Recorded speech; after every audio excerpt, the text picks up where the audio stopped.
Welcome to this week's edition of 10-Day Trips. Today we're going to be going to South America, specifically Colombia, which I have been to. Matthew has not, but he's been to South America, so he has some experience traveling through South America. Yeah, I've been to Brazil. I'm sure they're the same.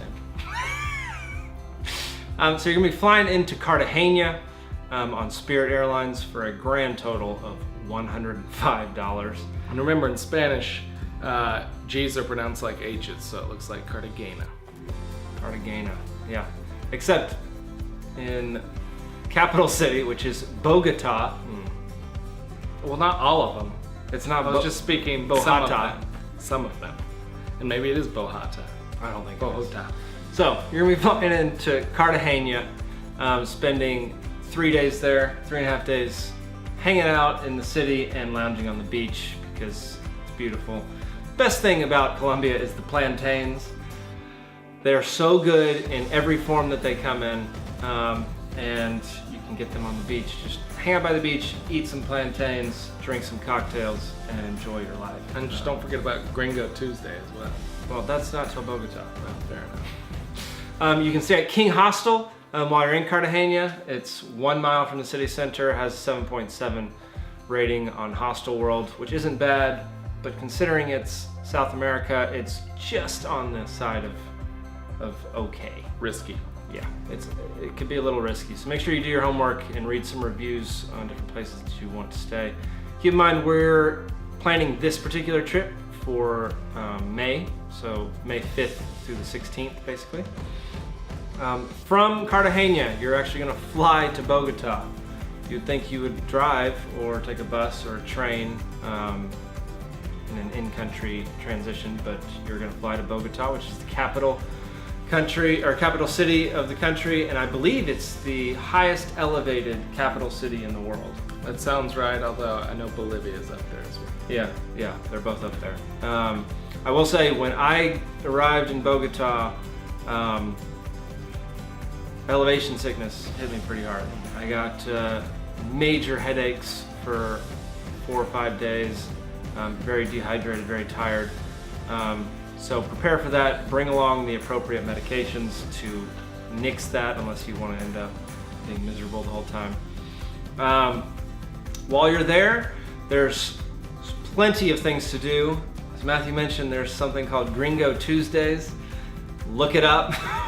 It's basically where you can go to a bar and all the Colombian women just go there to hook up with white men. Right. And vice versa. There you go. That's, so there's that. But then also on Gringo Tuesdays, the beginning of Gringo Tuesday starts out with Colombian people teaching non-Colombian people how to speak Spanish. So it starts out as a really good educational experience. Could end up educational too, depending on where the night goes. Devolves into the base human instinct. Devolves is a strong word. Devolves is inappropriate. That's fair. While you're there, I'd also recommend going up to Montserrat. It's this peak right above the city. You can see everything from up there, and it's got really pretty walking paths, and it's a great little trolley ride up. And you can also pet an alpaca when you're at the bottom of the trolley, which is pretty cool. You're gonna spend 3.5 days there. You're gonna stay at the B&B CQ Lourdes. What is Lourdes in Spanish? You tell me. Isn't that a day of the week? I don't speak Spanish. I did 4 years of French. Okay. I think it's a day of the week. Anyway, it's 5 miles from the city center, but the place is friggin' massive. It's a sprawling city, looks a lot like Los Angeles, and it's got an 8.2 rating, so it's pretty solid by all standards. And it's gonna cost you less than $5 a night, which is great. You can't beat that. With an 8.2 rating, less than $5. I mean, you gotta do it. Now, Zipaquira is your next stop. It is a $2 bus ride on Transmilenio? Sure. Transmilenio. If I've learned anything about $2 bus rides, is that they're usually delightful. It's a very short bus ride. It's about an hour and a half, so it's not so bad. And it's kind of like you run and just jump on it when it slows down kind of bus ride. It's not it comes to a stop, you get on, people get off. It's every man for himself, and if you can get on, you get on, and then you pay your $2 fare. And Zipaquira is amazing. It is this quaint little town with this really, really pretty city center. And you can eat at the restaurants overlooking the city center, and it's got this massive cathedral in the middle.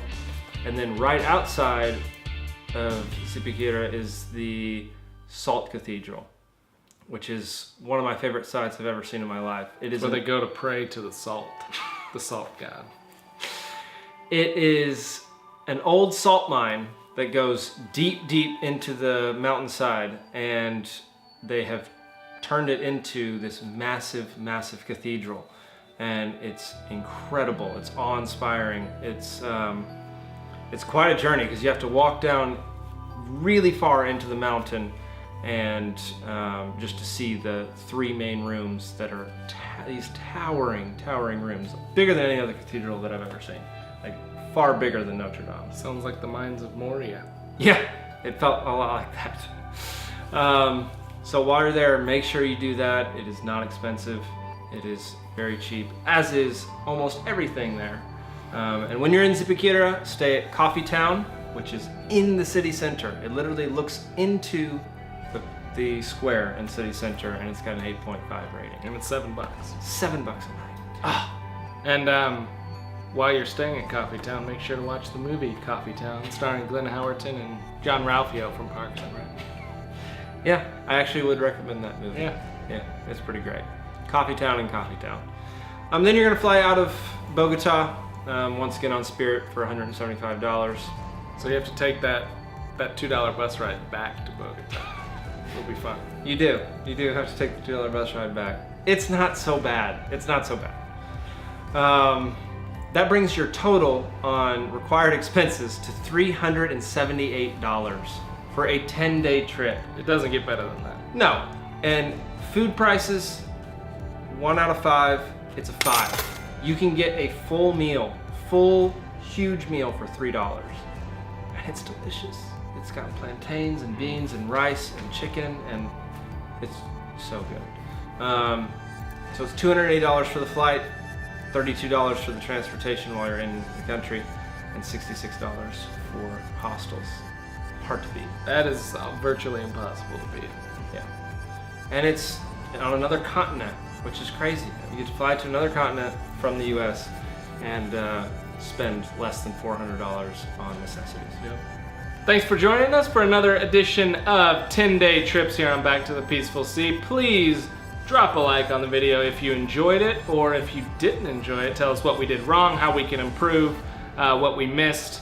And then please subscribe if you're new, and follow us on all forms of social media, and keep coming back every week for more travel inspiration and wallet preservation here on Back to the Peaceful Sea.